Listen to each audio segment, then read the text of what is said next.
Bom dia. Espera aí, só um pouquinho. Começou a gravar, né, Ilza? Só fechar aqui só um pouquinho, gente.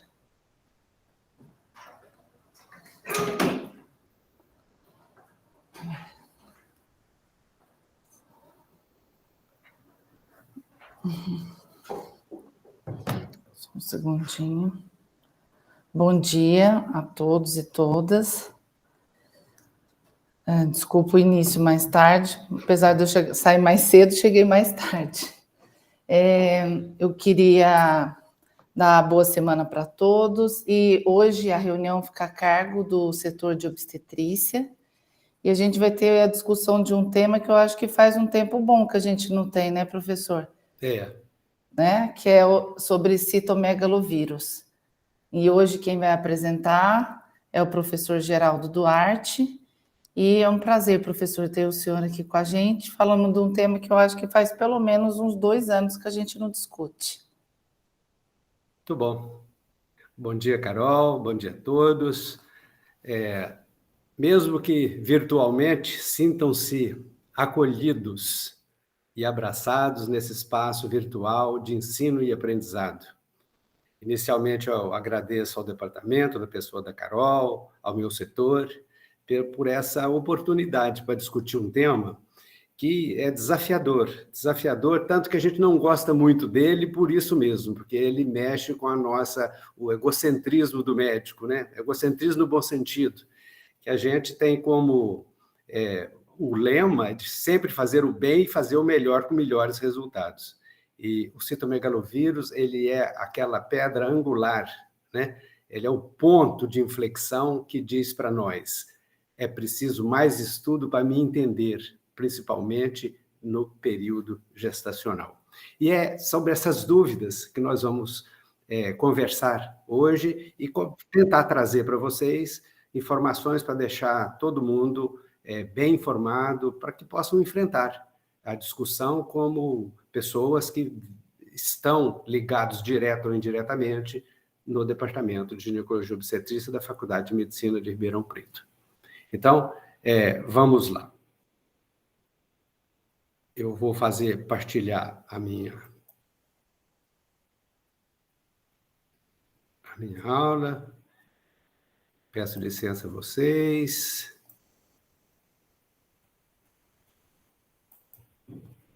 Carol, não vejo mais vocês. Eu queria que você me contasse se você está vendo... Vendo a tela, falta só compartilhar em forma de apresentação. Isso, está compartilhado certo. Em forma de apresentação. Então, tá bom, vamos decolar, então? Isso. Vamos. Eu vou partilhar com vocês alguns aspectos básicos para o entendimento da fisiopatologia desse micro-organismo e embasar de uma forma mais adequada o que virá mais para frente, para a gente entender as condutas que o mundo prega e as condutas que nós temos condições de assumir. O primeiro detalhe é que ele é um herpes vírus, da família Herpes viridae, e guarda consigo, no seu contexto, todas as variações mesológicas e comportamentais de um micro-organismo dessa família. Então, ele causa infecções latentes, ele vem toda vez que a nossa resposta imune ela está em débito, e a gravidez é um desses períodos, né? Não que ela esteja em débito, mas a grávida é imunomodulada, ela tem períodos de altos e baixos da resposta imune, tanto humoral quanto celular. E dentro na estrutura do vírus, nós temos essa foto aqui, mostrando um DNA vírus, uma estrutura básica de todos os DNA vírus, mas chamando a atenção algumas glicoproteínas da sua superfície. A primeira delas que quero chamar a atenção é a glicoproteína B, e que é a mais importante das três que nós conhecemos, e ela consegue determinar quatro variantes genotípicas. A glicoproteína H e N são importantes, mas não tem todo esse mistério que a proteína GB encerra e a importância que essa proteína tem em termos fisiopatológicos, tanto que ela que determina essas 4 variantes genotípicas. Isso é muito importante nós termos noção de que tem essas 4 variantes genotípicas para entender uma série de processos que nós vamos falar daqui a pouco. Para que vocês tenham ideia disso, o nosso grupo foi um trabalho da Cidinha Yamamoto, eu acho que vocês conhecem, ela é a chefe do serviço de virologia aqui do HC, e foi um trabalho que ela publicou em 2010, mostrando, entre as nossas gestantes de mães transmissoras em azul e não transmissoras, qual era a expressão dessas variantes genotípicas. E curioso é que o GB4, ele não esteve na nossa população, não esteve presente na nossa população. Pode que numa casuística maior ele apareça, mas, sem dúvidas, ele é muito menos frequente do que os outros. E isso, essas variações existem pelo mundo. O trabalho da Laura Purraca, do grupo dela, um grupo finlandês, um dos melhores grupos que estudam citomegalovírus e gravidez no mundo, mostrou que, tentando essa classificação com outros subtipos, com as outras proteínas da superfície viral, vê essa mesma variação. Lá já aparece o GB4, mas também não vê nenhuma diferença em termos de frequência na população que seja um maior que o outro, né? Ela teve uma distribuição mais uniforme do que a nossa. E em outros países, outros locais do planeta, nós podemos ter outras variações, outras conformações genotípicas. Então, nós estamos falando de um vírus que ele tem muito dele, mas tem muito também da população, tem muito do hospedeiro, né? A viragem sorológica, que é algo que a gente pergunta, porque é uma pergunta muito constante. Congênita, ele tem transmissão congênita? De 0,5% a 2,5% das mulheres que nascem no CO, que dão à luz no CO, 100% delas são positivas, praticamente 100%, e elas estão depositando. A infecção congênita é de 0,5% a 2,5%. Nossa, mas tem transmissão vertical? Sim, nessa frequência. Período pós-natal, 5%, puberdade 70%, adolescência 97%, na população adulta, no nosso meio, e São Paulo, alguns trabalhos, cortes transversais em São Paulo, em algumas outras capitais do país, variando de 98% a 100%. Então, é um micro-organismo com uma frequência muito grande na nossa população. Aqui também, avaliando, agora foi o doutorado da Virginia Vagatsuma, ela atualmente trabalha no Hemocentro, também foi do nosso grupo, ela é uma bióloga, e mostrou que o leite, muito mais que urina, saliva, nas pacientes transmissoras, 86% delas eliminam o vírus no leite, no período até 15 dias depois, 2 semanas após. E as não transmissoras também, 27%. Então, para explicar aqueles 5% que nós temos na primeira infância de viragem, é o próprio leite. Então, vejam, você vai deixar de amamentar porque ele se infecta pelo citomegalovírus? Então, tem aí uma rodovia larga, né, e carente de conhecimento. Na realidade, nós temos um vácuo de conhecimento na fisiopatologia desse micro-organismo. A urina, que foi por muito tempo decantada como uma forma de diagnóstico de infecção e de possibilidades de infecção, hoje, se você quer ver se uma mãe é eliminadora de vírus, uma puérpera, talvez o leite seja o melhor fluido para fazer essa avaliação. E qual foi a contribuição do nosso grupo para avaliar isso? Porque a vacina, ela surge como uma oportunidade muito adequada para ver com essa variação, essa gama de variação, terapia vai ser muito difícil, porque para pegar tudo e todas essas possibilidades de expressão na população. Então, a vacina, ela precisa realmente de apoio e de avanço, né, nesse sentido. E o nosso grupo pode contribuir junto com o grupo da universidade. Nós temos nos Estados Unidos vários grupos, mas liderados pelo William Britt, Bill, nós fizemos esse trabalho e mostramos que não é só apenas os trímeros nem os pentâmeros, é o conjunto desses pentâmeros que faz com que haja as pacientes que expressam esse conjunto, né, de trímeros e pentâmeros, essas pacientes que conseguem combater melhor o vírus. Então, para uma vacina, nós precisamos de ver qual é o antígeno que consegue produzir esses dois tipos de anticorpos. E a dispersão dele, que também é um assunto de não só para nós obstetras, mas de interesse da população como um todo, e nós aqui, né, presentes nessa aula aqui, nessa conversa nossa, é bom que a gente saiba disso, para mesmo que com um aspecto que sublima a nossa condição médica, nossa condição de cidadão, cidadã. Amanhã eu serei avô, vocês serão pais, mães, né? Saber que a dispersão dele é uma dispersão bizarra. Eles dispersam pelo sangue, hemoderivados, secreções, excreções, transplantes, e tem também a transmissão vertical, como nós já vimos, que ela ocorre dependendo da fase aguda ou da fase crônica. Na infecção primária, que for a infecção aguda, que ela pode ser assintomática, é assintomática na maioria das vezes, a excreção viral de tempo indeterminado tem uma transmissão vertical de 30% a 40%. Só que essa paciente não tem na população. A frequência dela na população é muito baixa. O que nós temos na população são pacientes com infecção latente, que podem ser reativados com infecção recorrente, mas surge um outro fator complicotrópico aí, que é a reinfecção com as outras cepas, né?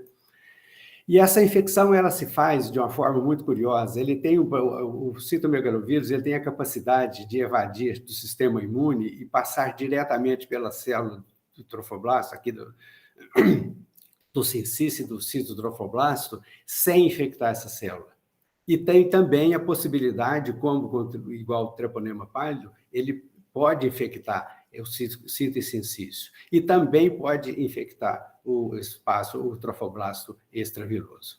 E são os casos que têm excreção viral mais prolongada e que mantém, como ele consegue evadir do sistema imune, ele promove aí nessa situação, nesse local, ele promove infecções crônicas de longa duração, né? De uma excreção viral por mais tempo. A infecção congênita por citomegalovírus, ela pode levar a todas essas complicações que estão aí. A maioria, felizmente, a maioria absoluta na evolução, o organismo, ele convive bem com o organismo neonatal e fetal e neonatal, ele convive bem com o vírus. Então, nós chamamos a atenção para aquilo que é mais grave, que ocorre com maior gravidade, mas, felizmente, não é a maior, a frequência não é grande, né? Felizmente. Então, vejam vocês, a transmissão vertical na nossa população aqui variou, pelos trabalhos que nós temos no Brasil, de 0,5% a 2,5%. E os danos estruturais, aqueles que eu tenho tanto medo, varia de 0,1% a 8%, desses 0,5% a 2,5%. Então, qual que é o dano aqui para nós? É de 0,3 por 1.000. Então, eu vou precisar de 10.000 casos para eu ter uma infecção grave. Nem por isso eu deixo de aplicar e de buscar alguma coisa para tentar resolver essa situação. Mas tem os casos que não são danos estruturais, mas que nós temos danos que podem ser danos funcionais. E, principalmente, a manifestação tardia, que é a surdez congênita, que varia de 3% a 15%, desses 0,5% a 2,5%. E os assintomáticos lideram, felizmente, o organismo fetal e neonatal, ele consegue sair dessa situação.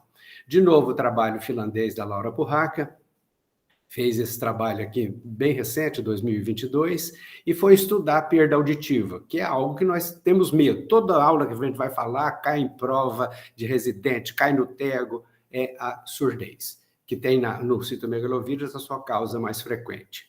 Ela avaliou durante 12 anos, ela teve da perda auditiva unilateral, ocorreu em 5 de 32, 16% das crianças com citomegalovírus congênito. Não teve nenhuma perda bilateral nos casos dela.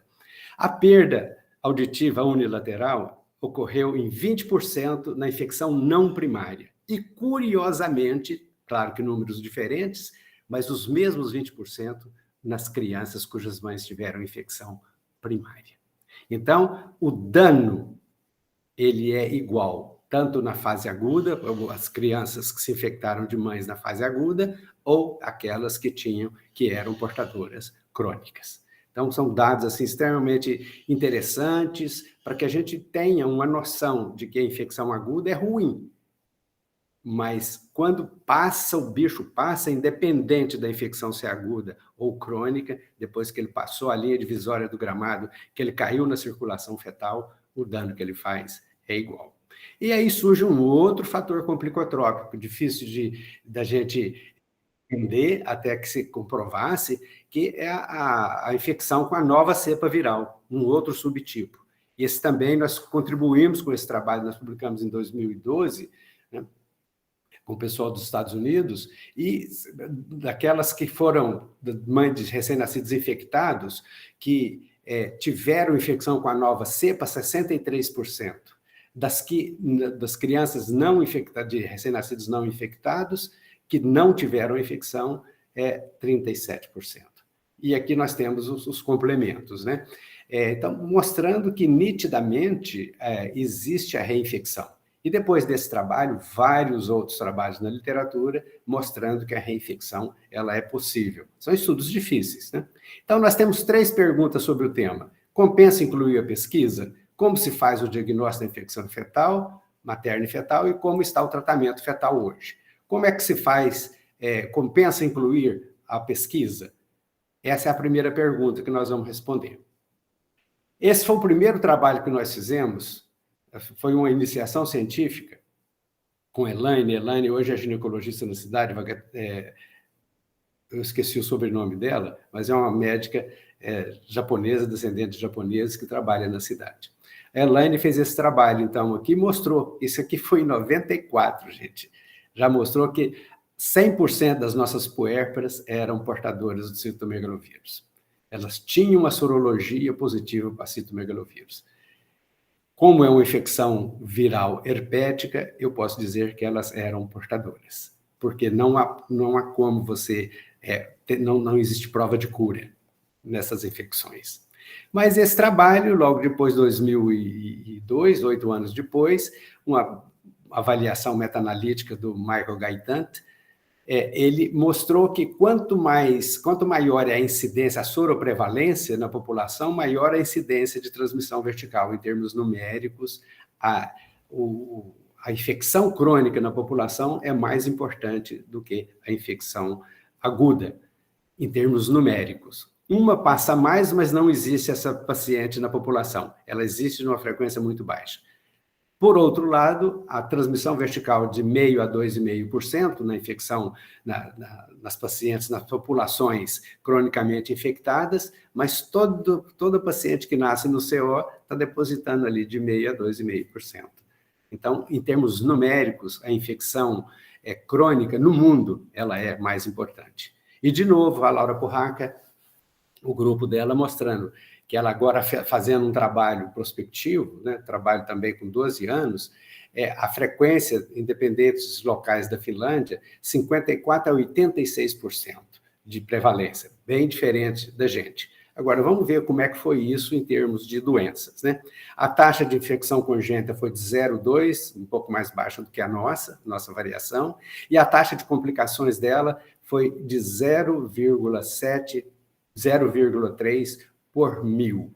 Então, para você ter 3 crianças infectadas, você vai precisar de ter 10.000 nascimentos de crianças infectadas. Para que a taxa de complicações, né?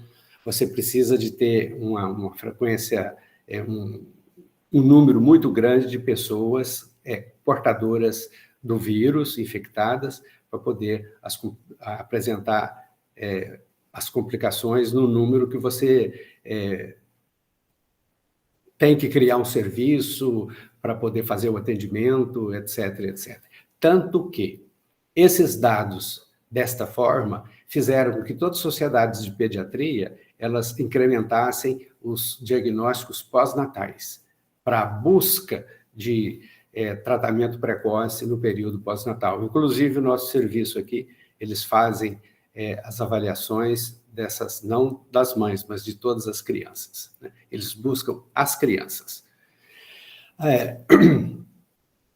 54% das infecções congênitas, sem complicações, mas das infecções congênitas, foi devido à infecção não primária, infecção crônica, 54%. E 46%, quase meio a meio, foi devido à infecção primária. Então, gente, infecção primária e infecção secundária não é uma realidade só nossa, que temos uma prevalência muito grande da infecção crônica, mas também de países evoluídos, de países onde a incidência, a soroprevalência é considerada baixa, né?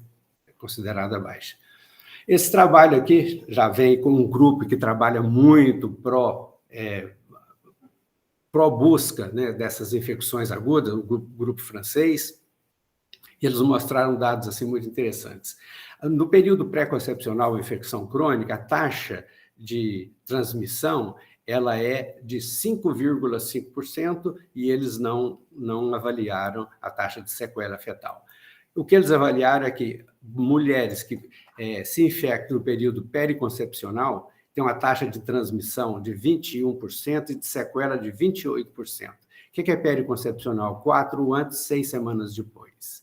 Então, esse é o período periconcepcional, que dá 28%, praticamente 29% de sequelas fetais. Mas no primeiro trimestre, infecção no primeiro trimestre, 36% de transmissão, 19% de sequela grave. E no segundo e terceiro trimestre, esse bloco aqui, chega a 66% de taxa de transmissão, mas menos de 1% de risco de sequela grave. Então, gente, mostra que é no período periconcepcional. E aqui a pergunta fica, se eu quero fazer alguma coisa com a viragem e fazer alguma profilaxia na viragem, porque é uma paciente portadora, ela não tem a doença, mas ela fez a sorologia, a viragem sorológica, eu teria que atuar no período periconcepcional ou, no mínimo, no primeiro trimestre. Então, aí já começa a fechar um pouquinho o funil. Vamos ver como é que é essa resposta imune, ver se eu tenho condição de fazer isso.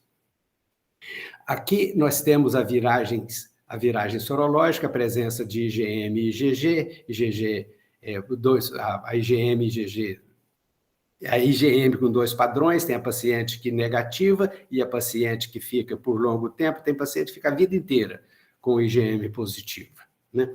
Em títulos baixos, mas enfim, isso faz o diagnóstico, a gente precisa fazer o diagnóstico diferencial. E para isso, assim que a IgG ela pega uma determinada concentração, eu posso usar o teste da avidez, porque a avidez é da IgG. Eu pego em paciente, vou fazer em pacientes IgM positivo, mas eu não sei qual que é o padrão dessa IgM, então eu faço a avidez para mostrar para mim a idade de secreção que tem essa IgG, que essa IgG foi secretada.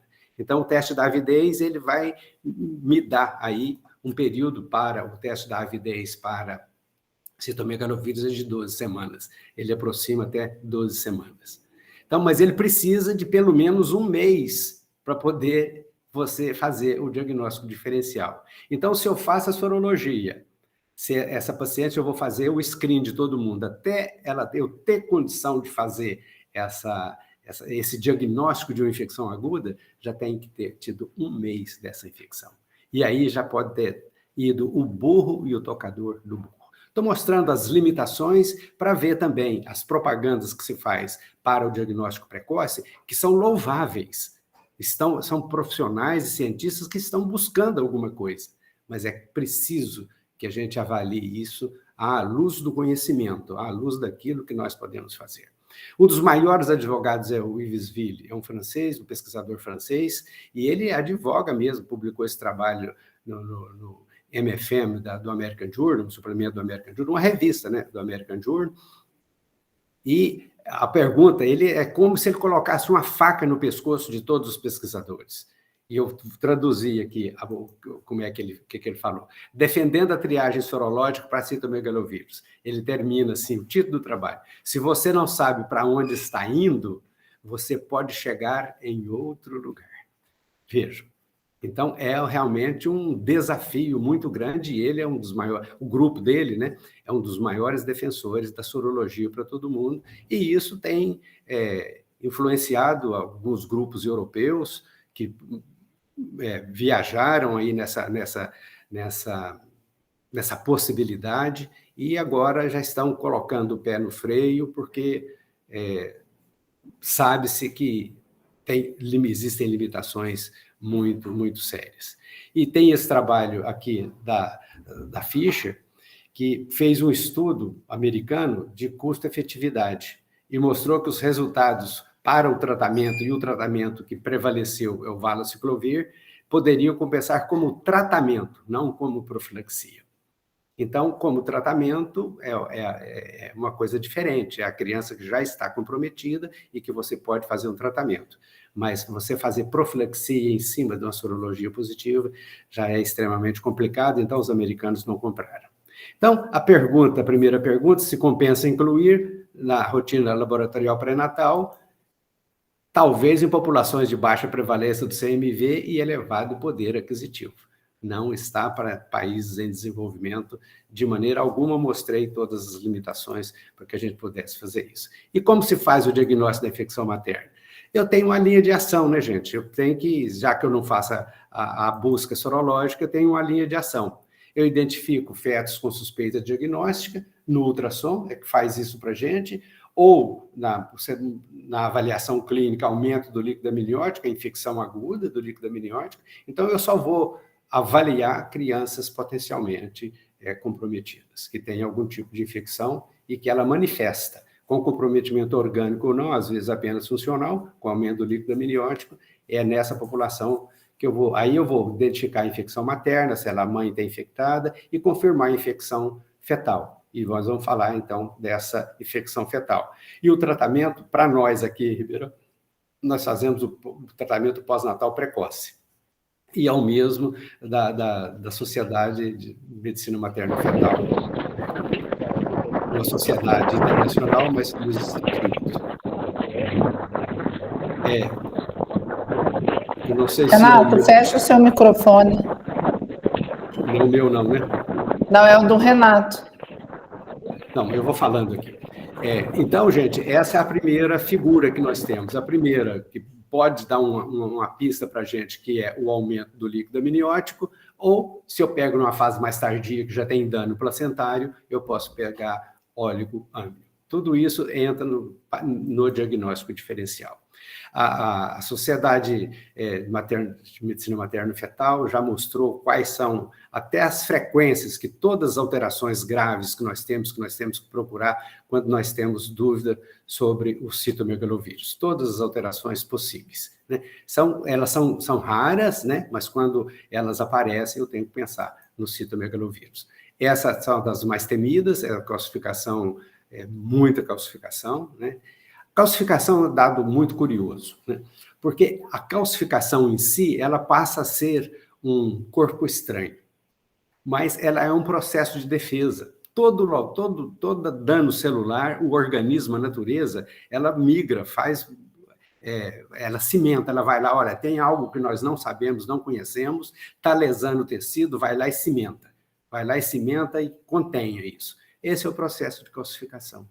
Em todos os processos, na neoplasia de mama, as outras neoplasias, às vezes, com velocidade muito grande, não dá tempo de evolução, mas os danos das infecções, eles dão tempo. E praticamente todos eles, se tiver tempo, ele chama cálcio. Ele chama cálcio e nós temos calcificação. E no tecido cerebral, a calcificação fica fácil de ver e detectar. Os exames de imagem, eles detectam com uma facilidade grande as diferenças de densidade, né? E o cálcio, ele, sem dúvidas, vai facilitar o diagnóstico por imagem. E como é que eu vou ver o CMV, infecção citomegálica, no paciente assintomático em adulto rígido?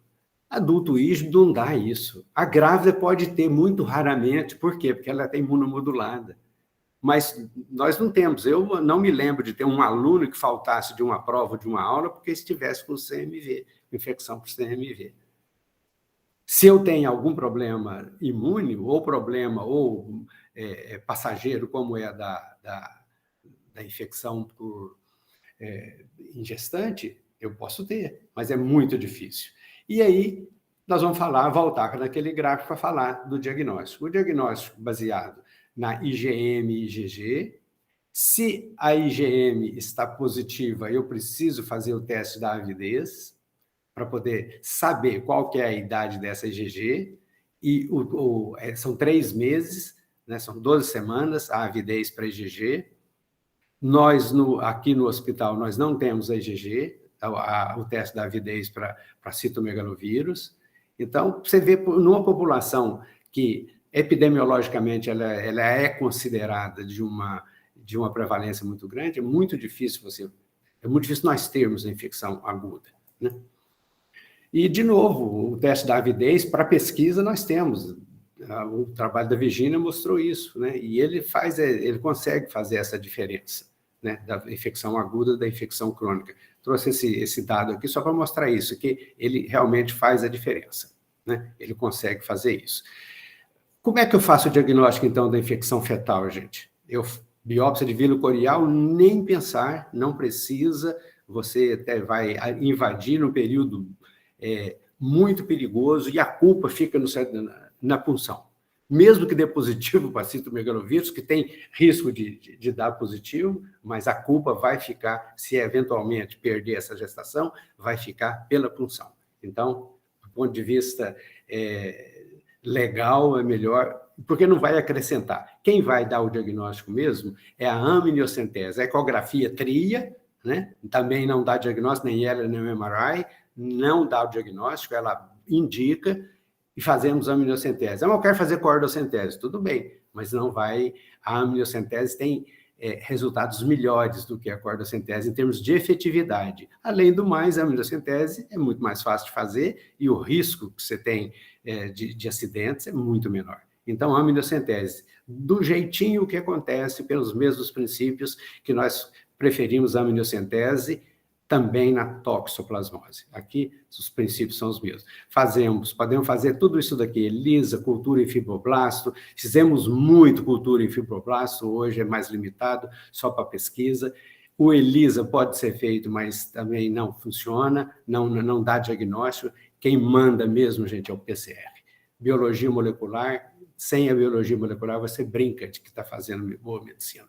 Aqui nós temos, só para mostrar para vocês, que é um multiplex que tem um controle muito bom do ME, né? É um fragmento de ME, pega dois genes que eles elicitam a expressão de UGB e da glicoproteína GH.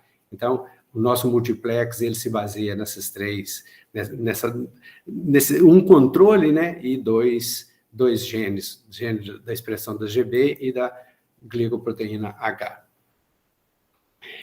Ela é boa para fazer o diagnóstico? Sim. Valor preditivo positivo de 100% e valor preditivo negativo de 95%.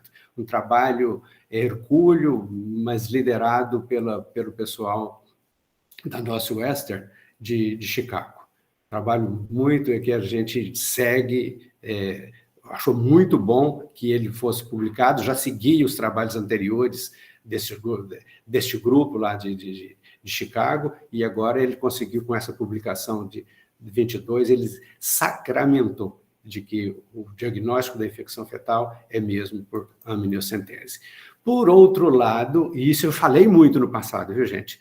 Eu falei muito sobre se eu tenho uma carga viral no líquido amniótico, uma carga viral elevada no líquido amniótico, e eu consigo fazer isso por técnicas de biologia molecular, o prognóstico era pior. Isso caiu por terra, veio continuamente, hoje eu já não falo mais, já estou dizendo que não é bem, parece que não é bem assim, e nada como o conhecimento científico, né, gente? Você tem uma verdade que você vai nessa verdade, e o conhecimento vem mostrando, jogando luz em cima daquelas dúvidas, e você vai se adequando a esses novos conhecimentos. E hoje a gente já não leva mais isso em consideração.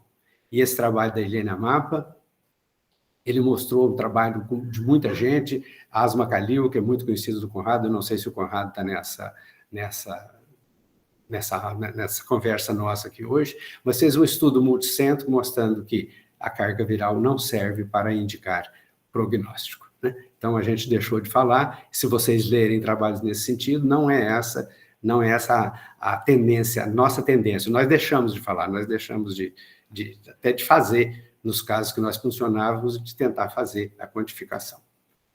E como está o tratamento hoje? Gente, olha aqui, ó, nós temos todas essas possibilidades aí, eu não vou ler, eu vou deixar para que vocês leiam, que a coisa fica mais rápida, né? Mas Foscarnet nós não podemos fazer. Foscarnet causa, inclusive em adulto não gestante, ele causa cegueira, tem uma taxa muito grande de cegueira.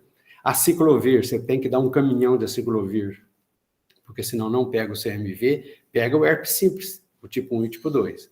Ganciclovir é o tratamento de eleição, mas não pode ser utilizado na grávida porque mata o feto, é muito tóxico. Valganciclovir é um parente do ganciclovir, só que via oral, utilizado muito na pediatria, em crianças transplantadas.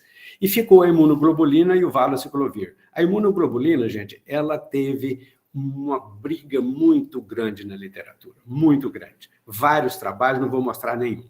Eu vou mostrar o trabalho da Hughes, né, que fez esse trabalho tutorado e financiado pelo NICHD, e entre gestantes eles fizeram um trabalho que entre gestantes, dando imunoglobulina e hiperimune para o CMV, começando antes de 24 semanas de gestação. E não resultou em menor incidência de resultados compostos por infecção congênita, por CMV ou morte perinatal do que o placebo. Pior, eles tiveram que parar o trabalho no meio, porque o resultado era pior. Então, isso colocou uma pedra, um tijolo em cima da questão da imunoglobulina. Eu, particularmente, achei ruim, porque era uma saída que a gente tinha, uma saída para o nosso egocentrismo científico. Não, agora nós temos uma saída, vamos fazer imunoglobulina. A gente nem chegou a fazer, né? Mas aí veio esse trabalho e realmente selou. A imunoglobulina, do jeito que está, não deve fazer porque é pior. Então, a partir de 2001, não se fala mais em imunoglobulina. Aí começou o valaciclovir. Valaciclovir, gente, essa é a molécula do valaciclovir, tem esse composto aqui, e que ele, no nosso organismo, com essa taxa de metabolização, ele se transforma no aciclovir. Então, o aciclovir, e numa concentração, aqui eu posso dar uma dose um pouco maior do que aqui, mas é como ele se transforma e eu acabo tendo a ação do aciclovir numa concentração maior, utilizando esse cavalo de Troia, que é o valaciclovir. A dose usual do valaciclovir, que a gente utiliza como alternativa para o tratamento das infecções herpéticas 1 e 2, é de 1 grama por dia. O que está sendo proposto para o citomegalovírus? Desculpa. 8 gramas por dia. 3,7% de insuficiência renal. Então, esse é o primeiro tópico que a gente tem que avaliar friamente antes de pegar essa insuficiência, de pegar essa possibilidade de tratamento e passar a fazer como tratamento. Nós podemos até discutir, mas como profilaxia. Identifica paciente que tem viragem e, antes da infecção, fazer para todos esses pacientes. Mas são esses grupos, né, que estão trabalhando nesse sentido e vão ter que trabalhar bastante para poder convencer de que isso é realmente adequado. Esse trabalho foi um dos primeiros, o primeiro, que é o trabalho dos franceses, a Marianne Leruisville, e que é um estudo não controlado, com 8 gramas, o grupo controle dela foi da literatura, estudo de 41 gestantes, citam trabalhos, resultados bons, né? Mas é um trabalho de uma qualidade que não é boa, né? E essa droga não é aprovada no FDA com essa dose, nem para uso em citomegalovírus. Também do mesmo grupo, não a mesma autora, mas também do mesmo grupo, fez um trabalho, publicou um trabalho em 2001, jogaram muita pedra naquele primeiro trabalho, aí agora nós vamos fazer um estudo, nós vamos fazer a triagem no ano 2009 a 2020, 2 anos. estudo também não controlado, com alguns problemas no método, também muito, muito mal feito, né? Usou esses 8 gramas de valsiclovir por 2 meses para essas pacientes. Teve uma menor taxa de transmissão vertical, insuficiência renal materna, não conclui falando do resultado que foi bom, mas que precisa fazer triagem. Como foi o Ivesville lá falando que precisaria voltar à triagem. Então, já entre os americanos, são mais visionários em termos financeiros, de que nem é pelo tratamento, é a indústria do diagnóstico. Então, é uma coisa que a gente vai ter que esperar para poder ver para onde vai pender, para onde vai ventar mais, e o vento que eu digo não é o vento da tendência, é o vento da verdade científica, onde que nós vamos ter mais dados, né?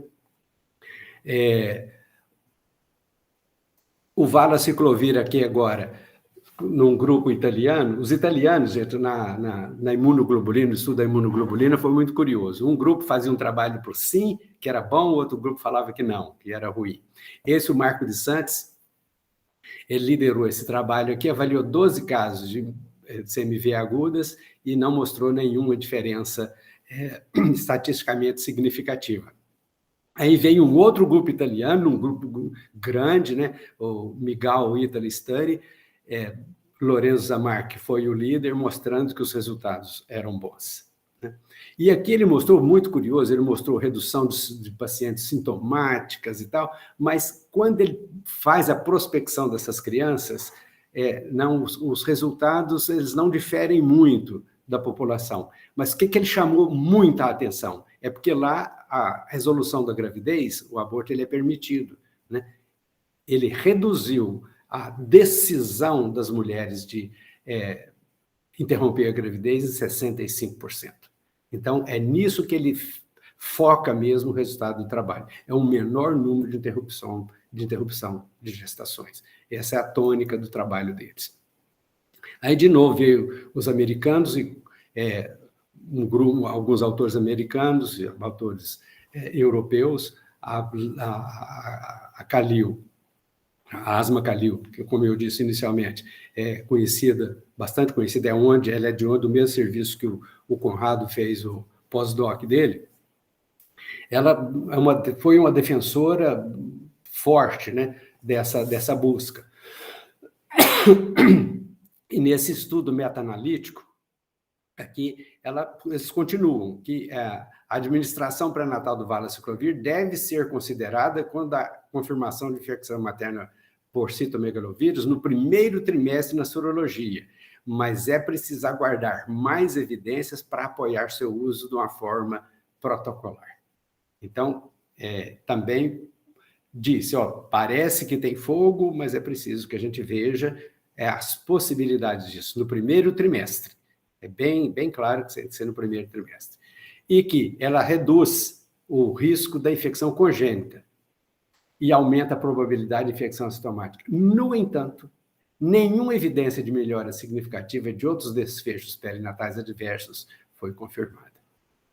Então, quando você começa a juntar os dados de uma forma um pouco mais sem muita influência, os dados começam a aparecer. Então, gente, para dizer para vocês, não mudou nem todo esse burburinho em torno do valaciclovir, eu gostaria que desse certo, porque é uma possibilidade. Você conversa com a paciente se ela topa ou não o risco da infecção, da insuficiência renal ou os outros efeitos, anemia grave, né, que dá também nessas pacientes, mas era uma opção, mas do jeito que está, eu realmente fico com muito medo. E mudar protocolo, nenhum protocolo levantou, nenhuma grande instituição levantou para poder falar, defendo isso, defendo aquilo. Pelo menos até a semana passada não tinha nenhum protocolo nesse sentido. Esse eu trouxe do American College, do ECOG, mostrando que tratamento com imunoglobulina e tratamento com antivirais só em protocolo de pesquisa, e diz que as medidas gerais com profilaxia é que devem ser adotadas. Então, que profilaxia é essa? Dessa aula sua, Geraldo, o que eu vou tirar? Profilaxia. Cuidar de crianças. Grávida não cuida de crianças. principalmente no primeiro trimestre, que é o período de maior viragem. As crianças, quando vão para a creche, morde, pega a chupeta uma da outra, morde, troca secreções. Então, cuidar de criança, cuidar de idosos, mesma coisa. Secreções e excreções, tem que estar longe.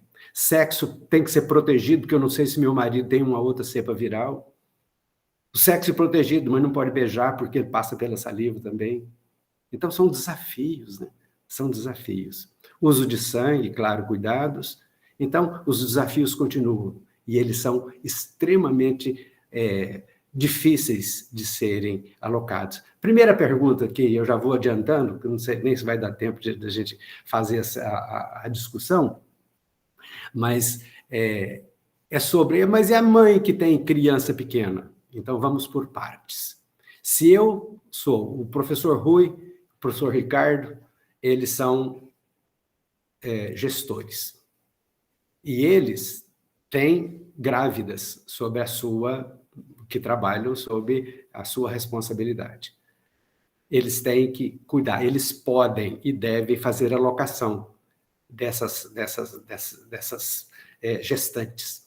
Não precisa mandar embora, não precisa deixar em casa, não, aloca, coloca outro tipo de atividade. Isso daí, porque do ponto de vista trabalhista, eles perdem. Aí a pergunta é, mas e se ela tem criança em casa? O professor Rui, o professor Ricardo e todos os gestores aqui podem e têm condição, porque está numa situação de trabalho. Agora, em casa, a mãe não tem condição de zelar das suas crianças. É uma questão de lógica. Então, não tem jeito de afastar as crianças por causa disso. É diferente de toxoplasmose. Eu tenho um gato pequeno, filhotinho.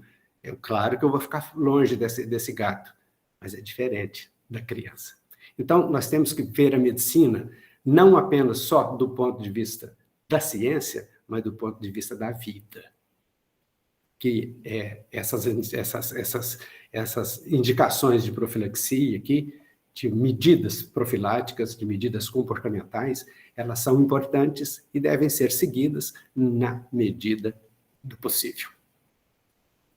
Então, para que eu possa pegar uma grávida, se eu quero fazer... Não, eu quero fazer a sorologia. E gente, zap, e-mail, telefone, é o número de pedidos de informações mais frequente para mim. E deve ser para a Silvana também. Com certeza, as pessoas fazem muito sorologia e depois não sabem o que fazer com o resultado. Porque uma sorologia positiva que você vê que a paciente ela é soronegativa, para que eu tire essa paciente do meio ambiente, eu tenho que fazer isso que está mostrando esse slide. Eu tenho que isolá-la do meio ambiente. Porque com tantas vias e formas, né, de categorias de exposição ao citomegalovírus, eu não consigo fazer um controle de 100%. Apesar das minhas medidas, né, profiláticas, medidas comportamentais, etc, etc. Mas elas nunca são suficientes para evitarem a infecção aguda. Então, resumindo, eu digo para vocês que eu preciso de ter muito cuidado, muita paciência para o entendimento global dessa infecção.